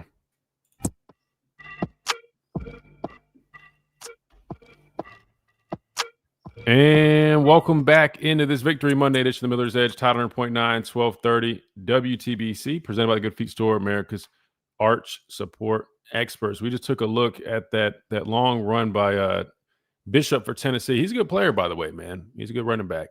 But long story short, I gave the summary on during the timeout, but for our radio listeners, they went with the wide splits, right? 2x2 formation. We had 6 guys in the box. We were basically like a 3-3 stack. End up running like zone to our right side. Ends up being like a 3-on-3 scenario. Their 3 for our 3 on the right side. Matter of fact, let me just go to the end zone. You can see it better. Right, so they end up. Sorry, I don't want to get this taken off real quick, but it's basically like zone. You get the reach block. LT gets reached, right? 72 climbs up. He's on Justin Jefferson. Your free hitter right here ends up being Deontay because they're expecting this guy, I think it's their center, to climb up, but obviously he doesn't. So you've got a free hitter in Deontay Lawson right there. So he's the one to make this tackle, right? He's your free hitter because everybody else is getting blocked right here. But he's kind of running laterally, doesn't really fire his gun. Like he needs to take an angle at that guy, especially knowing, I mean, you've got Justin Jefferson out here, right? So he's going to get forced back in. You got to, you know what I mean? You can't just run so lateral like that. And the safety's doing the same thing. Both these guys are just running laterally. To me, that's almost one of those things where you're just like, you're not necessarily as focused, but like, you know what I mean? Like you're just not, and again, football happens fast, but you guys get what I'm saying. Sometimes when you're tired, you're not really like as locked in as you should be. Because they end up just taking bad angles and you see him just put his foot in the ground. And then you got all that grass because everybody is spread out, right? You got 2 receivers over here, 2 receivers over here, and those secondary guys, they have to respect that. So that's what we talked about going into this game. That's one of the ways that Tennessee likes to run the football because it ends up getting them the numbers that they want. And they obviously had success on that play. All right, let's go back to the phone lines. We got Smitty up next. Smitty, welcome in. Christian, how's it going today? Oh, man, it's great, bro. How are you? Well, I have a voice now. Like a lot of people were struggling with that over the weekend. Yeah. And I didn't have to block my mama this weekend. She started talking trash. That's a good thing. Oh, man. She did have a Florida State had a blocker for the weekend. But here's the thing. First, before I talk about this game, I watched the Dolphins yesterday. It's time for Tua to go ahead, acknowledge his tribal chief, and join the bloodline. It's time, man. Yo, come on, Smitty. No, man. No, he don't need to join the bloodline. Oh, you're wild, man. You're wild, bro. But I wanted to, because I know this weekend, because you can't let your guard down, because even in the NFL, for example, there are teams like the Jets that gave my Bucs trouble that one week. They was up. You can't take those teams lightly. Mm-hmm. But the thing I took away, I wanted to wait till after this game here. To me, Caleb Bohr is doing one heck of a coaching job and being an outstanding leader for getting this team off the mat after what happened at Florida State. There are plenty of coaches, and we see one in Lee County who's still crying about a bad call instead of getting his team off the mat. And I think that's a testament to his leadership, because there are many coaches, we've seen it over the years, whose teams would have just gone away. Just they would have splintered, broken up, all that type of stuff, right? Can't come up with a word, but I know you get what I'm saying. Yeah. No, you're right. And I'll say this. I've seen a change just out of his whole demeanor, his process. Like, it's clear. I mean, he kind of has that fire lit in him, and I think that's kind of what they needed, man. I mean, I tell people all the time, you got some guys, especially when you're talking about football, there's certain guys that kind of have to get on them a certain way, whether that's your demeanor or not as a coach. Like, they need that. They need somebody to jump them every now and then. Like, that's what gets them going. And I think we're just seeing that edge out of him. And I think it's really influenced these guys. They've always liked him. I mean, you hear the way the players talk about Coach Bohr. They always loved him. But I think some of this tough love that they're now getting, even like from guys like Ryan Grubb, I think that's what these players needed, because you're seeing that translate on the field. Me and my dad talk about it all the time. You take on the persona of your coach. Well, now these coaches have amped it up, and we're seeing that product on the field. So I think that's a collective effort, both by the players making that decision, but also now having that type of coaching, consistently, and everybody's starting to buy into, because they also see the results too, right? I mean, like, they're playing some damn good football. People are really buying into what these new coaches are selling. But last year was probably a little difficult. It all was new. They had some lapses. They lost some games. Like, I'm just telling you honestly, from a player perspective, you go from Nick Saban and your new staff's here, and you're like kind of feeling it out, and it's not going perfect. Sometimes guys aren't going to be fully there. But then this year, like you said, after week 1, the way they've really committed to getting everybody included and had some come to Jesus type moments, you can sense that just the vibe is a whole lot different from the coaches, from the players. Yeah. I mean, the way they're playing, more intense. It's what we knew it probably needed to be, and I think it's paying off. Yeah, and people gotta understand, it's different taking over Billy Napier, Florida, than it is following Nick Saban. Mm-hmm.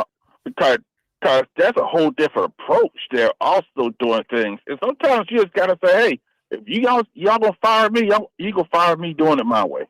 Sometimes you just gotta do that sometimes. But you can fire me too if you're gonna pay me $21 million. Hell, I won't do another episode of the Miller's Edge. Y'all want to pay me $21 million? Y'all won't see me on this panel in this seat no more. I'd take $21 million to be on an island somewhere. Yeah. He gets $70 million. The thing is, right, with this game, I know people saying, I thought Tennessee should have kicked it before the half. Just leave a point sometimes, because they always say the there are three bad things that can happen passing the ball. Because folks got to understand, yes, your quarterback can throw a bad ball. And the thing is, we can say it was a bad ball all you want, but we watched football for years. There are plenty of times where a bad ball is thrown up and a wide receiver drops it. Well, not wide receiver, but a corner drops it. Mm-hmm. You know, so you still have to make the play when it's presented to you. Because sometimes you don't get but one of those gimmies a game. And that's something I look at, you know, do you take advantage of the mistake? But I got to give the offensive line credit. I got to give Wilkin Formby credit. I've been on his butt all year, played a good game. You know, and I think, like with Ty Simpson, the way he operates pre-snap, I believe that's a big help to the offensive line as well, because that's a joint effort, your line and your QB as well. And, you know, because he gets the ball out. Ty gets in trouble when he holds the ball too long looking for the big play. Because you saw that one play near the end zone that he almost threw a pick because he got greedy, and they were saying the boy was jumping up and down, dog cussing him. And I'm like, yeah. And, because you can't get greedy, because what if they ran that back? What if, you know, just take it could have changed the game. Yeah, no, that would have definitely made it a lot more interesting. And that's why I said his problem with him holding it, I mean, again, it makes sense. I mean, you're talking about a guy that he makes a lot of great plays, and a lot of those sometimes come from him extending things. And so naturally, you always keep thinking, oh, I can do this. But you just have to know, again, whether it's situationally or just what you're seeing, that either it's too risky or I just need to get rid of it. You know what I mean? And I think like one of those situations, you guys are in a comfortable lead. There's no need to force that or try to be Superman right there. And again, that comes from, you know, inexperience. He's only started 7 games, which is completely normal, and he learns from it, which is totally okay. But I choose to focus on the fact that, yeah, we see some of those inexperienced moments or those decisions pop up, completely normal. But like you mentioned, those checks, the way he's so far along, I mean, he does it better than anybody else. He's the most pro-ready quarterback in college football right now, in my opinion. I mean, without a doubt, the way he operates is incredible. And I'll say this before I run, and you got other things to get to. I got to shout out Red Morgan. He played a good game because number 7 was getting cooked. Yeah, Staley was giving Deshaun Jones problem. I forgot to hit that when we were talking about it. Somebody mentioned in the chat, but you're 100% right. They put Red Morgan in at Husky, right?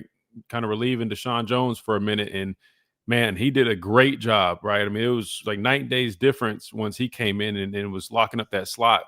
And got to give him credit, man. Yeah, that's good news, man. You got a lot of young guys that are hungry. They want opportunities, and I think this staff they're showing out. Yeah, this staff is not afraid to give like DJ Lee coming in. You know, Damani's been struggling a little bit, giving him some opportunities. But, you know, at the end of the day, I think it's all working out. Even like my thoughts on like the rotate on the offensive line, it was really bothering me. But, again, it's somewhat working. I mean, you hold that Tennessee defense sackless even with rotating. I know Michael Carroll started, which I thought was going to be the case. But then he played less snaps than Wilkin, and Wilkin actually ended up playing better. So it's almost like I don't know if these guys – it's mind games, like to get these guys to play with more of an edge. I don't know, but it's somewhat working. So I don't know, man. The coach is coach. And I'll finish up with this, right? One, Chris Browser was so quiet to hear rat pee on cotton.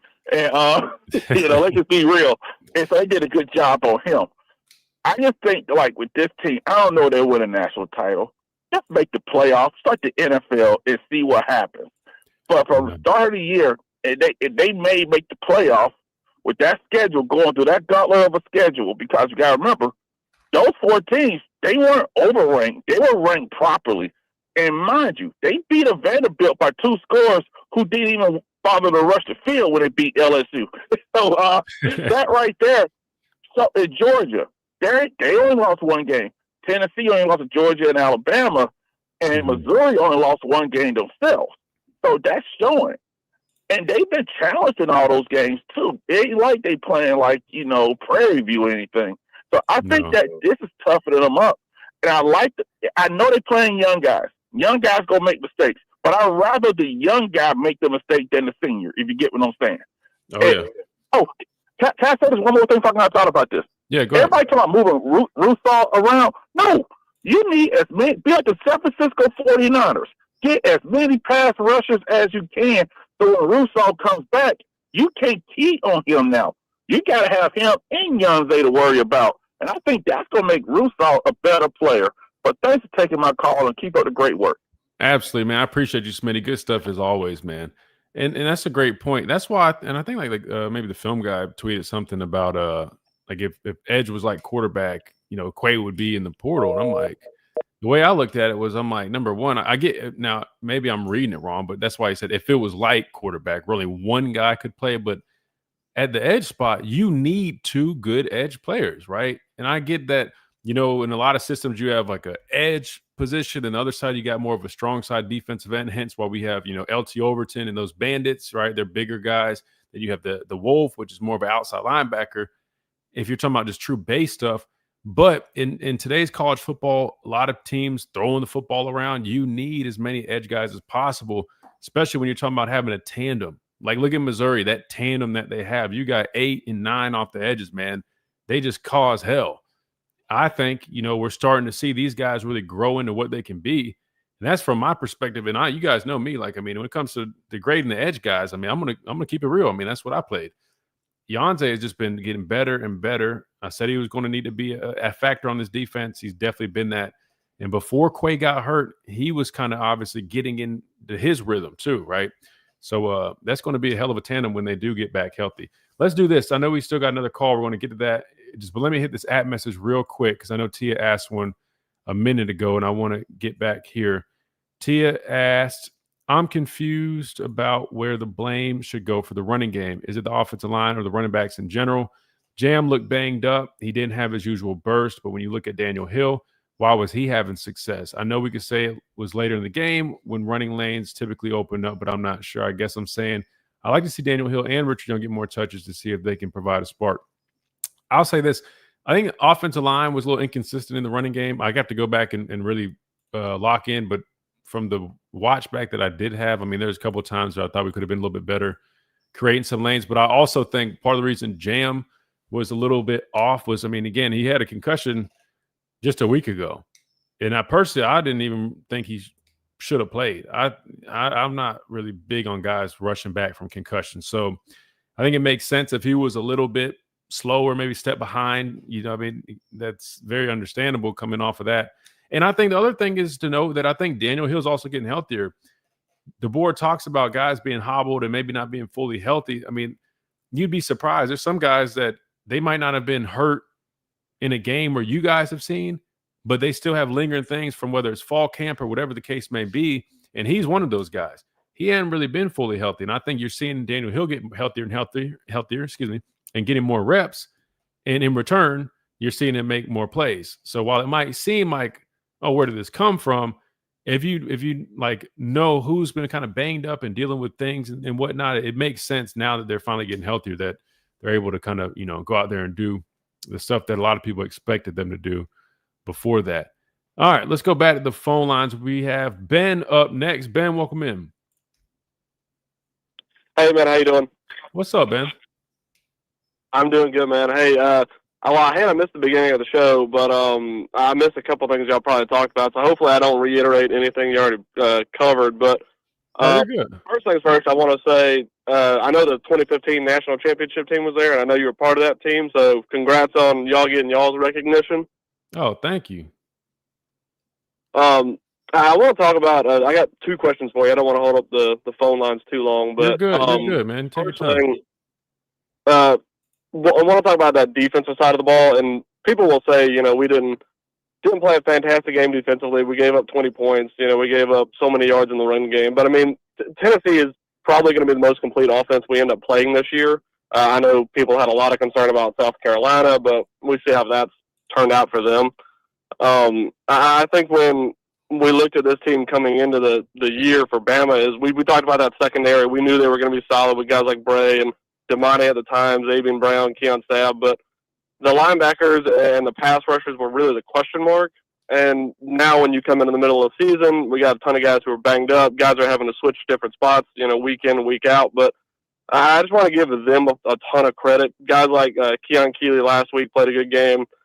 Justin Jefferson at times played fantastic. And then last weekend, Yonze Pierre came up and stepped up in a huge way. So huge credit to those guys. And for you being an edge rush guy, what is it like having to change up week to week when you get guys that are banged up I know you had injury problems at times, and what is that like when you have a team that's banged up at times, but then you look up and you find success at the same time?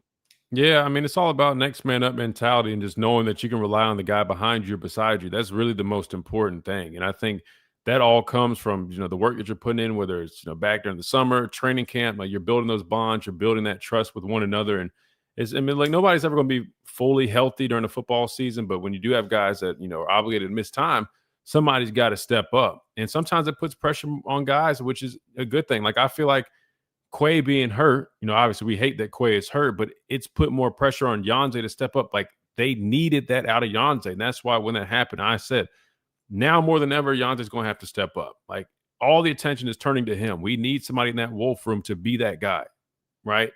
Latham's out, Quay's out, and he's responded to the challenge. And I personally think, again, you hate when guys get hurt, but I fully believe that has helped kind of transcend Yonze to where he's at now. The way he's playing. Again, he's always had it, but I think he just needed those reps. He needed the confidence boost. And now he's had it or has it, and I think he's playing much better. So, again, injuries are part of it, but when you have a lot of depth, I feel like we have pretty solid depth at a lot of spots, it definitely helps out. And then it ends up really being beneficial for the guys who get those added opportunities like a guy like Yonze Pierre. With like you talk about that mentality. Also, too, I want to give a shout out to Bray Hubbard. The dude, I mean, he caught a ton of flack after that Florida State game, and deservedly so. Nobody played good in that game, but I think the effort was what more people were concerned about. But, I mean, ever since that game, the dude's played with his hair on fire. He stepped up a couple times in that Tennessee game and met runners in the gap, but saved the touchdown before we got the interception, stuff like that. So I think there's a lot of guys with that elite mentality. And for me personally, we talked about Damani Jackson last week. With a guy like DJ Lee stepping up now, stepping out in front of him as a starter, hopefully he has the same way. He has the same response and can step up and be the guy that we've seen him be in the past also.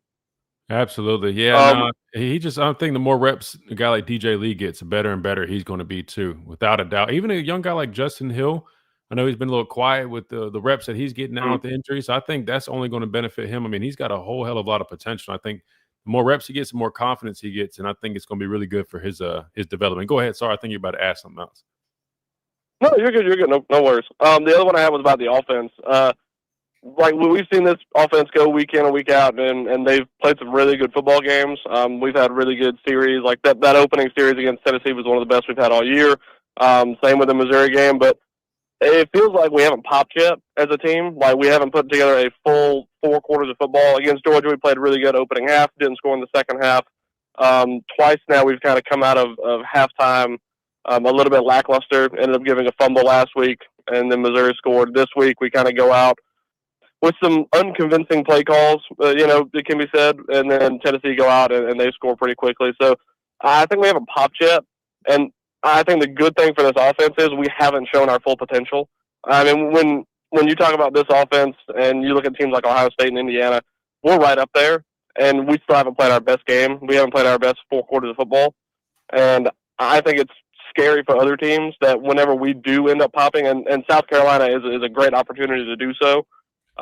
Defensively, they're not great. Offensively, they're terrible, to be frank. And I think this weekend could be a real good weekend, and then we get to go into a bye with LSU. And I think it's a real good opportunity for us to actually play full 4 quarters of football. Yeah, I agree. I second everything you said about South Carolina. I'm definitely going to talk more about them throughout the week. But no, I think it is an opportunity. I think that's what's exciting about this Alabama football team right now is that as good as we're playing, the 4 straight ranked wins, I mean, holding Tennessee to 20 points. And again, our offense just seemingly just continue to clicking outside of some of those moments, like you said, come out of half.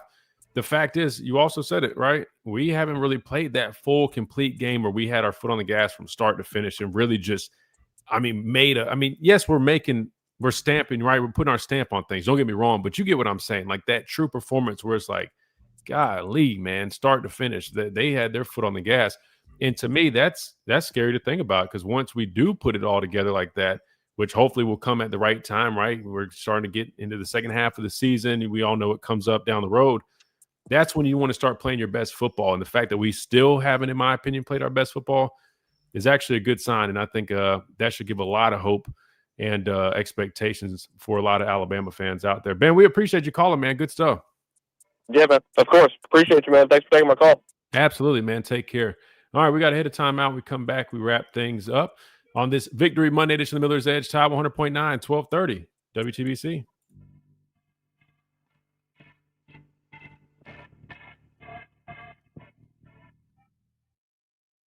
All right, sorry, I'm going to get to some of these chats. Keena, I might be pronouncing that wrong. I saw your question. I'm sorry. You asked about South Carolina's quarterback. Definitely make sure you listen throughout the week because we'll definitely hit them a lot more over the next few days. But just off the top, Lenore Sellers, really good player. He's got a strong arm, big, strong arm. He's a big, strong guy. He's going to make plays. He can run the football with his legs. I mean, he's hard to bring down because of his stature. Really good player. The problem is the guys up front have been helping him out a whole bunch in their offense. Even with him being as good as he is, it's just hard for him to really get going. That being said, it's going to be a good challenge for our defense, and I'm looking forward to it. But your question about him as a quarterback, he's a really good player. Doesn't really show it as much. He's been a little banged up. Offensive line not playing great, but he is a really good quarterback that can run it, has a big arm, can work the football down the field. Nick Harbor is. We talk about that more in depth throughout the week. Let's see. I'm going to do 2 now. Yeah, Reed. Damn, are we behind a break? If we're behind, whatever we need to do, just if you need to combine it now, whatever we need to do just to come back and just have one last segment, we'll do that. I appreciate that. Tia, to answer your question about offensive line play, what I normally do. Oh, I thought that I was like, I know the name was Ben, but I was like, that sounded like our buddy from Talking Tide. Good deal, man. Yeah, man. Appreciate you calling. Good stuff. Tia, to answer your question, you just got to look at, like, again, what is it zone? Is it counter? Is it power? Whatever the play might be, and then just knowing how those plays are supposed to be blocked up, you'll know. Duo. So if it's a duo play and I'm looking at the combo blocks, do we get moving on that initial, combo block? Does a guy get to climb to the second level, right? Are we sealing things off? Stuff like that. That's how I typically watch, the running game and see if it's the O-line or it's the back. Like, was there a hole there? The back missed? Stuff like that. Whoever makes a tackle, where did he come from? Was it receivers blocking down the field? I mean, that's typically how I watch tape to see kind of where, or to diagnose what exactly happened. In regards to our O-line, though, if you go back and watch, Caden Proctor, man, definitely was probably his best game yet. He man, and what's crazy was he was getting in his kick step was so much better in this game.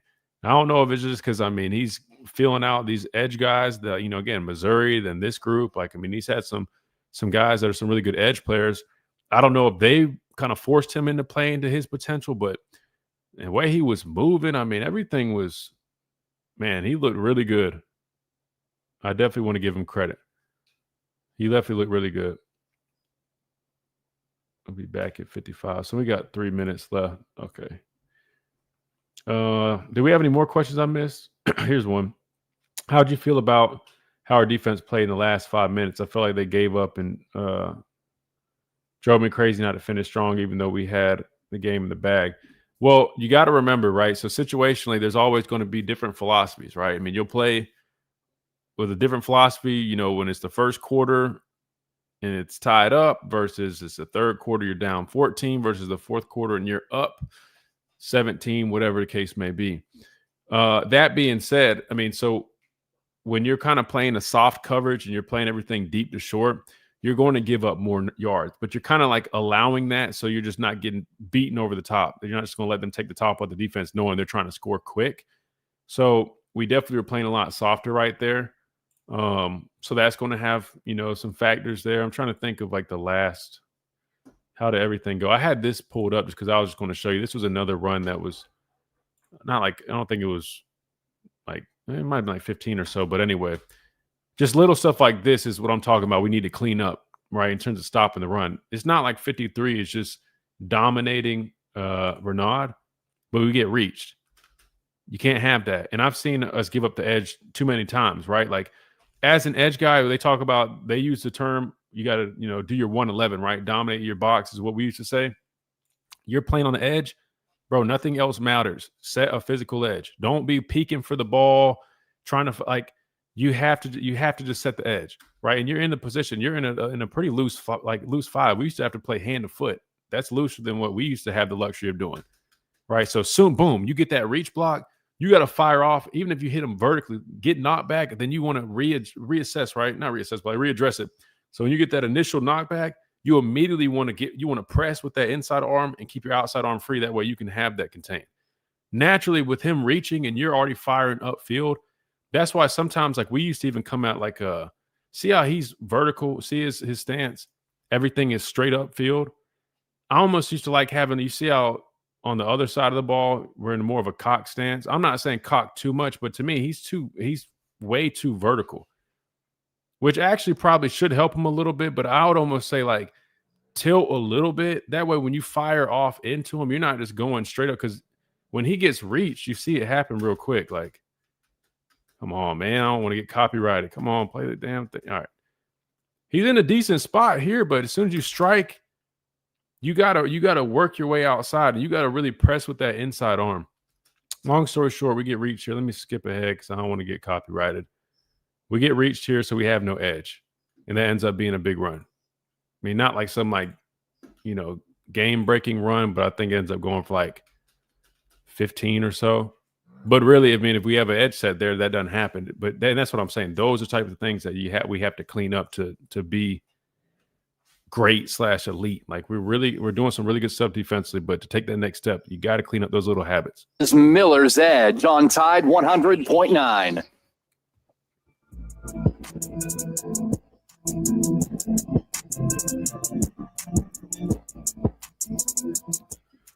And welcome back into this Victory Monday edition of the Miller's Edge, Tide 100.9, 1230.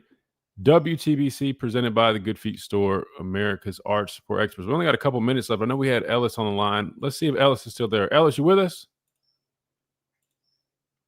He might have dropped. Going once, twice, and sold. All right. So that being said, just putting a bow on everything. Victory Monday. We obviously love celebrating on the Miller's Edge on a Victory Monday, doing our breakdown. Just in, I guess, a quick little recap. Big time win, made 4 in a row, first time being done in the SEC. I can't remember if it was ever and how many years, whatever. I think maybe the first time in the SEC, but maybe first time in such a long time, I guess, overall. Who knows? All I know is, again, that's big. Reed, you got a stat on that? I don't know if you. Yeah, I believe you're correct. I think it's ever. Yeah. Okay. So really big deal. And we keep on rolling. 37-20 over a team. Biggest notes and takeaways, again, holding the top scoring team in the country to 20 points, big check mark by the defense, right? Generating pass rush, coming up with 4 sacks, tying the number of sacks that they allowed all season, huge check mark.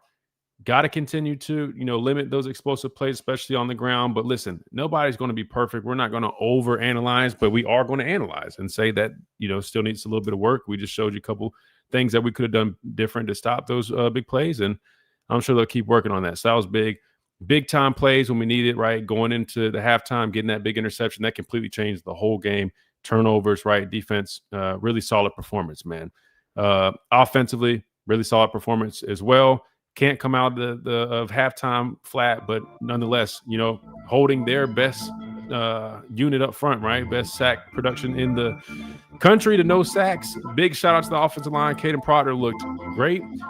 Running game wasn't great, but we found ways to get our extensions out of it. Jeremy Bernard being our leading rusher, obviously working the ball down the field as well. Ty doing some good stuff. Ryan Williams, 5 receptions on 5 targets, some big plays in the game as well. So really good stuff overall. That'll do it for us on this Victory Monday. Appreciate everybody. Tide 100.9, Chase and Reed behind the glass. All our listeners via YouTube, Facebook, all the streams, all that good stuff. Appreciate you guys. Without you guys, none of this is possible. That being said, we'll be back tomorrow. We'll put a bow on this if there's still some left over, and we'll start turning our attention to South Carolina on this Talking Tuesday edition of the show tomorrow, right here on the Miller's Edge, Tide 100.9, 1230 WTBC, presented by the Good Feet Store, America's Arch Sport Experts. See you guys then.